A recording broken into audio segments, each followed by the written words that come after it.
وہ کسی کے سوال کا کیا جواب دیتا؟ میں نے بڑی صورت سے بخشو کو ارشد کے حوالے کیا اور کمروں کی سمت بڑھ گیا۔ میری تمام توجہ اس کمرے کی جانب تھی جدھر سے بھاری بھرکم آواز میں بخشو کو پکارا گیا تھا۔ مجھے ارشد کے مضبوط اور توانا بازوں سے قطعی امید تھی کہ قوت گویا کو مسلسل بریک لگائے رکھے گا۔ میں نے اندرونی کمرے کی طرف قدم بڑھاتے ہوئے اپنا سروس ریوالور نکال کر ہاتھ میں کر لیا تھا۔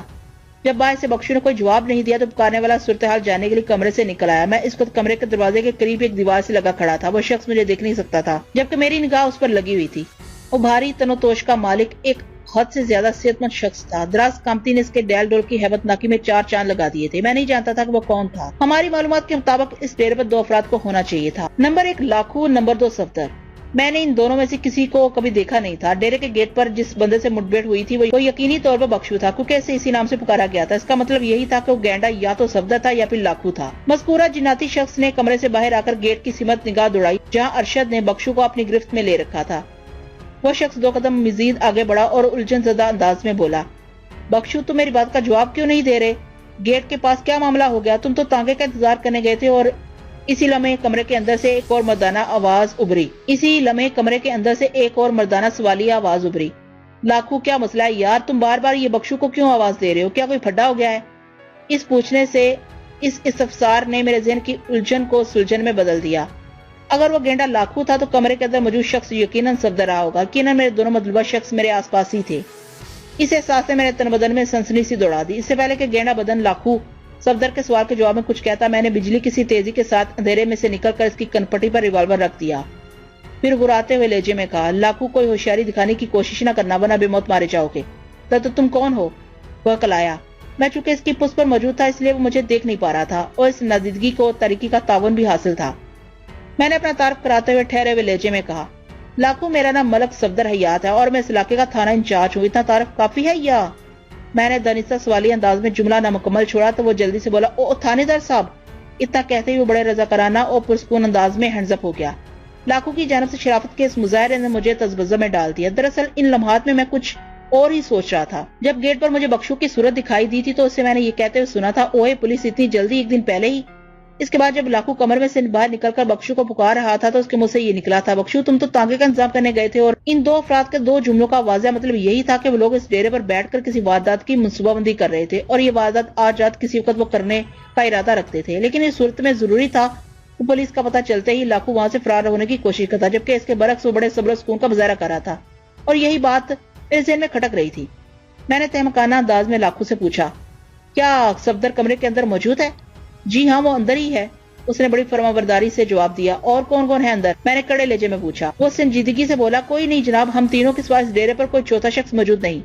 میں نے اس کی تسلی اور اپنی آسانی کے لیے ٹھہرے ہوئے لہجے میں کہا، لاکھو اگر اس وقت تم کسی غیر قانونی کام میں ملوث نہیں ہو تو تمہیں ڈرنے یا پریشان ہونے کی قطعاً کوئی ضرورت نہیں۔ میں ایک خاص حوالے سے معمول کی پوچھ گچھ کرنے آیا ہوں، تم کمرے کے اندر چلو۔ پھر میں نے سین کی طرف منہ اٹھا کر ارشد علی کو مخاطب کیا اور باواز بلند کہا، ارشد حالات پوری طرح قابو میں ہیں، تم بخشو کو گرفت میں لے لو، اس کا انٹرویو ہم بعد میں کریں گے۔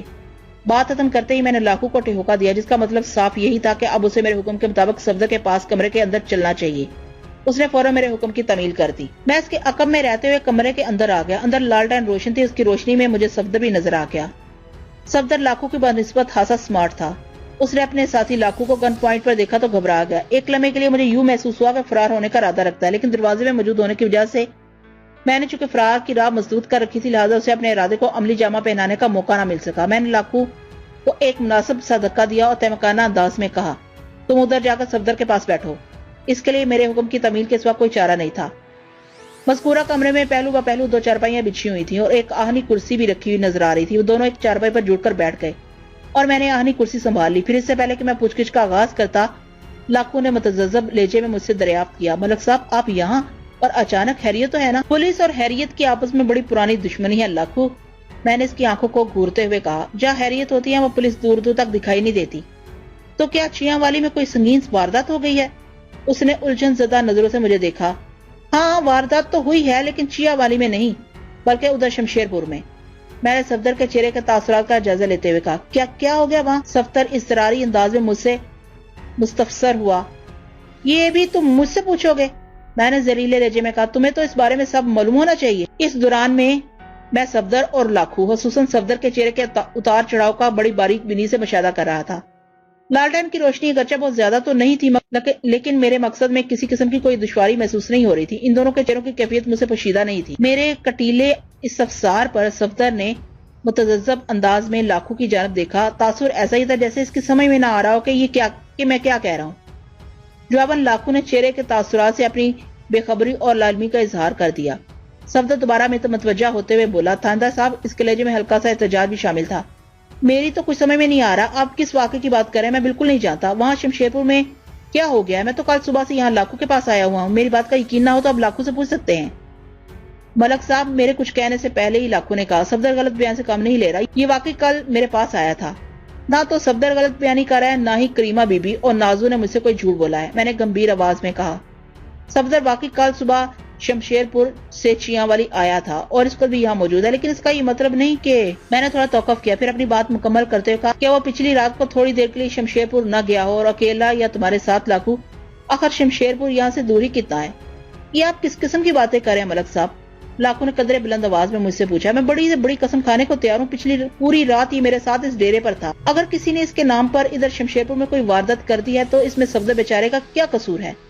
وہ لمحے بھر کو سانس ہموار کرنے کے لیے تھما، پھر اضافہ کرتے ہوئے بولا، آپ نے تو یہ بتایا ہی نہیں کہ شمشیر پور میں ہوا کیا ہے۔ وہاں پچھلی رات دوہرے قتل کی ایک لرزہ خیز واردات ہو گئی ہے، میں نے دھماکہ کرنے والے انداز میں کہا۔ دو گبرو بھائیوں کا بہیمانہ قتل کی واردات، بیک زبان ہو کر کہا۔ میں نے انہیں گھورتے ہوئے اس بات میں گردن ہلا دی۔ صفدر نے ہجانی انداز میں دریافت کیا، آپ قتل ہونے والے کن دو بھائیوں کا ذکر کر رہے ہیں تھاندار صاحب؟ ریاض اور فیاض کی بات کر رہا ہوں، میں نے سنسنی خیز لہجے میں کہا۔ اس کے ہونٹوں سے ایک مایوس اور متاسفانہ آواز نکلی، انہیں کس نے قتل کر دیا؟ ان کے قاتل کی تلاش ہی میں تو میں شمشیر پور سے چیاں والی پہنچا ہوں، میں نے ایک ایک لفظ پر زور دیتے ہوئے کہا۔ تو آپ کا مطلب ہے کہ ان دونوں بھائیوں کا قاتل یہاں چیاں والا میں چھپا ہوا ہے؟ لاکھو نے حیرت سے مجھے دیکھتے ہوئے پوچھا۔ آثار و اشارت ایسے ہی ملے ہیں، میں نے ٹھہرے ہوئے لہجے میں کہا، اس لیے میں قاتل کے تعاقب میں یہاں پہنچا ہوں۔ لیکن قاتل ہے کون؟ لاکھو کے استفسار میں احتجاج شامل تھا۔ میں نے بدستور مضبوط لہجے میں کہا، یہ تو تم دونوں ہی بتاؤ گے۔ ہم دونوں کیوں؟ لاکھو کی حیرت انتہا کو پہنچ گئی۔ میں نے کہا، اس لیے کہ ریاض اور فیاض کا قاتل تم دونوں کے اندر چھپا ہوا ہے، یا تو تم قاتل ہو۔ میں نے انگلی سے صفدر کی جانب اشارہ کیا، پھر لاکھو کی طرف دیکھتے ہوئے کہا، یا تم نے ان دونوں بھائیوں کو موت کے گھاٹ اتارا ہے۔ میں نے سنسنی خیز انداز میں توقف کیا، پھر کہا، یا پھر تم دونوں نے مل کر یہ کارنامہ انجام دیا ہے۔ آپ کس بنا پر یہ بات کر رہے ہیں؟ میرے پاس اس بات کو کہنے کے لیے بڑی مضبوط بنیاد ہے، میں نے سنسناتے ہوئے لہجے میں کہا، پھر بڑے واشگاف الفاظ میں اپنے دعوے کی وضاحت کر دی۔ وہ دونوں آنکھیں پھاڑ پھاڑ کر میری بات سن رہے تھے۔ میں نے ریاض اور صفدر کی بہن نازو والے معاملے سے آگاہ کر رہا تھا، پھر اس جھگڑے کا ذکر بھی آیا جو صفدر نے دونوں مقتولین سے ان کی موت سے چند روز قبل کیا تھا۔ میں نے اس ذیل میں صفدر کی خطرناک دھمکیوں کا بھی ذکر کیا اور آخر میں کہا، آپ لوگوں کو اس بنیاد میں کوئی کمی یا کمزوری نظر آ رہی ہے؟ وہ دونوں الجھن زدہ نظروں سے ایک دوسرے کو دیکھنے لگے۔ میں نے مضبوط لہجے میں کہا، صفدر، تمہاری دھمکی کے چند روز بعد وہ دونوں بھائی بڑے وحشیانہ انداز میں قتل کر دیے گئے۔ اب اگر میں تمہیں ڈھونڈتا ہوا تمہارے دوست لاکھو کے ڈیرے پر آ گیا ہوں تو اس میں کہاں غلطی پر ہوں؟ وہ اچانک ہی پھٹ پڑا۔ تھانیدار صاحب، آپ صفدر حیات ہیں اور میں صفدر حسین، ہم دونوں کے نام میں ایک ہی ترتیب سے سواد اور ہے آتا ہے۔ آپ اپنے خدا کو حاضر نظر جا کر ایک بات بتائیں۔ میں نے چونک کر اس کی طرف دیکھا، مجھے قطعاً اندازہ نہیں تھا کہ مجھ سے کیا پوچھنے کا ارادہ رکھتا تھا۔ میں نے اس کی آنکھوں میں دیکھتے ہوئے سرسری لہجے میں کہا، ہاں پوچھو۔ اس نے پوچھا، اگر کوئی لفنگا آپ کی بہن کو ورگلا رہا ہو، اسے الٹی سیدھی پٹیاں پڑھا رہا ہو تو آپ کیا کریں گے؟ ورگلا رہا ہو یا اس سے محبت کر رہا ہو؟ میں نے سرسراتے ہوئے لہجے میں پوچھا۔ وہ جذبس ہوتے ہوئے بولا، کچھ بھی سمجھ لیں۔ کچھ بھی سمجھنے سے بات نہیں بنتی صفدر حسین، میں نے ٹھہرے ہوئے لہجے میں کہا۔ یہ طے کرنا ضروری ہے کہ اس شخص کا میری بہن کے ساتھ کس نوعیت کا تعلق ہے۔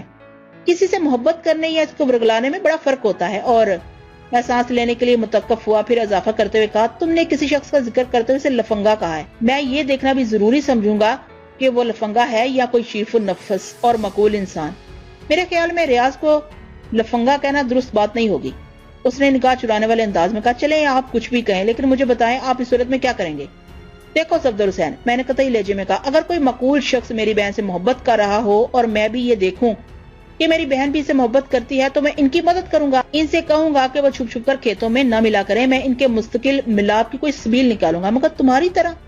میں نے ڈرامائی انداز میں توقف کیا، پھر سلگتے ہوئے انداز میں کہا، تمہاری طرح میں اس لڑکے کو بیچ راہ پر روک کر اس کی پٹائی کروں گا، نہ ہی اسے خطرناک نتائج کی دھمکیاں دوں گا، اور نہ ہی، میں نے ایک مرتبہ پھر لمحاتی توقف کیا اور پھر کہا، اور نہ ہی اسے اس کے بھائی سمیت رات کو سوتے میں کلہاڑی کے وار کر کے۔ میں نے کسی کو قتل نہیں کیا، وہ میری بات مکمل ہونے سے پہلے چلا کر بولا، بلکہ ہم نے تو اس کے لیے کچھ اور ہی۔ وہ بولتے بولتے اچانک رک گیا، انداز ایسا ہی تھا جیسے کوئی اہم بات یاد آ گئی ہو، پھر وہ یہ کہ اسے احساس ہو گیا کہ اس نے کوئی غلط بات کہہ دی ہے، کوئی ایسی بات جو اسے کسی بڑی مصیبت میں پھنسا سکتی ہو۔ اس موقع پر صفدر کے یار غار لاکھو نے اس کا بھرپور ساتھ دیا۔ اس نے بگڑتی ہوئی صورتحال کو سنبھالا اور گہری سنجیدگی سے بولا، صفدر کیا خیال ہے؟ تھانے دار صاحب کو حقیقت بتا دیں۔ صفدر نے سہمی ہوئی نظروں سے مجھے دیکھا، پھر لاکھو سے کہا، ہاں یار تمہارا خیال بالکل ٹھیک ہے، اگر اب بھی ہم نے اپنی زبانیں بند رکھی تو یہ مجھے ان دونوں بھائیوں کا قاتل سمجھتے رہیں گے۔ تو بتاؤ تم شروع کر رہے ہو یا میں سناؤں انہیں تمہاری کہانی؟ لاکھو نے صفدر حسین سے پوچھا۔ یار تمہیں بتا دو، وہ منت تمیز لہجے میں بولا، میرا تو ذہن ہی کام نہیں کر رہا، ہم یہاں کچھ اور ہی منصوبہ بنا رہے تھے اور انہوں نے آ کر سارا خراب کر دیا۔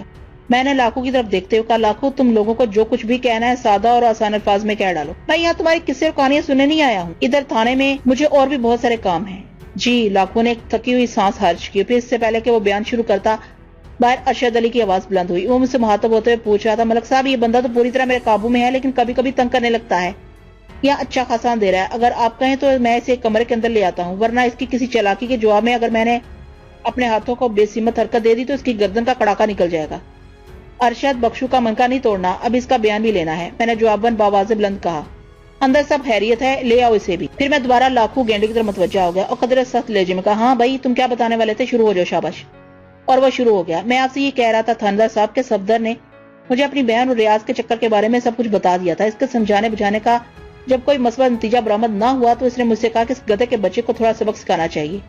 اسی سلسلے میں یہ کل میرے پاس آیا تھا اور ہم دونوں مل کر ریاض کا دماغ درست کرنے کی منصوبہ سازی کر رہے تھے۔ ایک دن کی سوچ بچار کے بعد ہم نے یہ فیصلہ کیا کہ کیوں نہ ریاض کو مشکل طور پر لنگڑا بنا دے، وہ ایک ٹانگ پر دباؤ ڈال کر جب اوپر نیچے جھٹکے کھاتے ہوئے چلتا دکھائی دے گا تو بڑا مزہ آئے گا، پھر کبھی اسے اتنی ہمت نہیں ہوگی کہ وہ نال سے ملے یا اس کی طرف آنکھ بھی اٹھا کر دیکھے۔ وہ لمحے بھر کے وہ سانس لینے کے لیے متوقف ہوا، پھر اضافہ کرتے ہوئے بولا، ہم یہاں ڈیرے پر بیٹھے یہی منصوبے بنا رہے تھے کہ جب ایک فیصلے پر پہنچ گئے تو ہم نے بخشو کو ٹانگے وغیرہ کا بندوبست کرنے بھیج دیا۔ میں نے کمرے سے باہر نکل کر بخشو سے پوچھا تھا کہ تم ٹانگے کا انتظار کرنے گئے تھے؟ اب بات کچھ سمجھ میں آ رہی ہے، میں نے پرسوچ لہجے میں کہا۔ جب ڈیرے کے گیٹ پر بخشو نے ہمیں دیکھا تو بے سختہ اس کی زبان سے یہ کیوں نکلا کہ اوئے پولیس اتنی جلدی، ایک دن پہلے ہی؟ میں نے لمحاتی توقف کے بعد صفدر کی طرف دیکھتے ہوئے کہا، ہاں صفدر حسین، اب مجھے بتاؤ کہ تم کس فیصلے پر پہنچے تھے؟ آج رات تم لوگ کس طرح ریاض کو لنگڑا بنانے والے تھے؟ اور تمہارے جواب دینے سے پہلے تمہیں یہ بتاتا چلوں کہ ریاض زور زبردستی سے نازو سے ملاقات نہیں کرتا تھا، لہٰذا آنکھ اٹھا کر دیکھنے یا نہ دیکھنے کا کوئی سوال ہی پیدا نہیں ہوتا، اور دونوں اپنی مرضی اور پسند سے ایک دوسرے سے ملتے رہے ہیں۔ بہرحال تم بتاؤ کہ اس ڈیرے پر پکنے والی کھچڑی کا ذائقہ کیسا ہے؟ کھچڑی اور ذائقے کے الفاظ پر اس نے الجھن زدہ نظروں سے مجھے دیکھا، شاید یہ بات اس کی سمجھ میں نہیں آئی تھی۔ میں نے اس کی آسانی کے لیے جلدی سے وضاحت کی، میں یہ پوچھ رہا ہوں کہ تم لوگ جس مشن پر جانے والے تھے اس کی تفصیل کیا ہے؟ ریاض کے ساتھ تمہارا کیا کرنے کا ارادہ تھا؟ تم کس طریقے سے اسے لنگڑا بناتے؟ اس نے گہری سانس خارج کی اور بتانے لگا، جناب جیسا کہ آپ کو بتایا گیا ہم نے ریاض کی ایک ٹانگ توڑنے کا منصوبہ بنایا تھا۔ یہ بات میرے علم میں ہے کہ ریاض اور فیاض آج کل رات کو باڑے میں سو رہے ہیں نہیں بلکہ سویا کرتے تھے۔ میں نے اس کی بات مکمل ہونے سے پہلے ہی تصحیح کرنے والے انداز میں، پچھلی رات وہ ابدی نیند سو چکے ہیں، اب انہیں بار بار سونے جاگنے کی حاجت نہیں رہی۔ جی آپ بالکل ٹھیک کہہ رہے ہیں، وہ اس بات میں گردن ہلاتے ہوئے بولا۔ منصوبے کے مطابق ہم دونوں تانگے میں بیٹھ کر آدھی رات کو شمشیر پر پہنچتے اور بڑی خاموشی سے دیوار پھلانگ کر ڈیرے کے اندر داخل ہو جاتے۔ اس کے بعد ہم ان سوتے ہوئے بھائیوں میں سے ایک ایک کو سنبھال لیتے۔ ہمیں صرف ریاض کو ایک ٹانگ کے استعمال سے محروم کرنا تھا۔ ٹہنے کے مقام پر ایسی ضرب لگائی جاتی ہے کہ ہڈی چکنا چور ہو کر رہ جاتی ہے، پھر ہم وہاں سے واپس آ جاتے۔ اللہ اللہ ہے اللہ، اللہ اللہ ہے اللہ، اتنا بھی سیل نہیں ہوتا صفدر حسین، میں نے اس کی آنکھوں میں دیکھتے ہوئے کہا۔ اس کارروائی کے دوران میں اس بات کے بڑے قوی امکانات موجود تھے کہ وہ دونوں بھائی یا ان میں سے کوئی ایک تم کو پہچان لیتا۔ تم پہچان لیے جانے کا خطرہ مول لینے کے لیے کیسے تیار ہو گئے؟ وہ بات دراصل یہ ہے جناب، لاکھو نے میرے سوال کے جواب میں وضاحت کرتے ہوئے کہا، ہمیں تو چہروں پر ڈھاٹے لگا کر وہاں جانا تھا، اس میں سے کوئی ہمیں شناخت نہیں کر سکتا تھا، پھر یہ کہ ہم انہیں جان پہچان اور شناخت کی مہلت ہی نہیں دیتے۔ یہ تو وہ مشکل 3-4 منٹ کی کارروائی تھی۔ جیسے ہی ہم ریاض کے رکھنے کا جنازہ نکالتے، فیاض ہمیں بھول کر اس کی فکر میں لگ جاتا اور ہم اس موقع کا فائدہ اٹھا کر واردات سے غائب ہو جاتے۔ کوئی اتنا بتا کر تھما، پھر عام سے لہجے میں بولا، میں نے ساری حقیقت آپ کو بتا دی ہے، یقین کریں یا نہ کریں آپ کی مرضی ہے۔ میں نے ٹھہرے ہوئے لہجے میں کہا، میں نے تو تم دونوں کی کہانی سن لی، لیکن تم لوگ یہ مت سمجھنا کہ میں اس سٹوری پر آنکھیں بند کر کے یقین کر لوں گا۔ تمہارے بیان کو چیک کرنا بہت ضروری ہے، اور جب تک یہ چیک نہیں ہو جاتا تم میرے مہمان رہو گے۔ مہمان کیا مطلب جناب؟ صفدر نے چونکے ہوئے لہجے میں پوچھا۔ مطلب یہ کہ، میں نے ایک ایک لفظ پر زور دیتے ہوئے کہا، میں تمہیں اپنے ساتھ لے کر جا رہا ہوں۔ جب تک ان دونوں بھائیوں کا قاتل میری گرفت میں نہیں آ جاتا تو تم تینوں تھانے کی حوالات میں بند رہو گے۔ یہ تو بڑی زیادتی والی بات ہوگی تھانے دار صاحب، لاکھو نے نیم احتجاجی لہجے میں کہا، میں نے آئندہ چند منٹ میں انہیں زیادتی اور قانونی کارروائی کے فرق سے آگاہ کیا، پھر اپنے ساتھ تانگے میں بٹھا کر تھانے لے آیا۔ یہ وہ تانگا نہیں تھا جس میں بیٹھ کر ان دونوں دوستوں نے مقتول ریاض کا گٹا توڑنے جانا تھا۔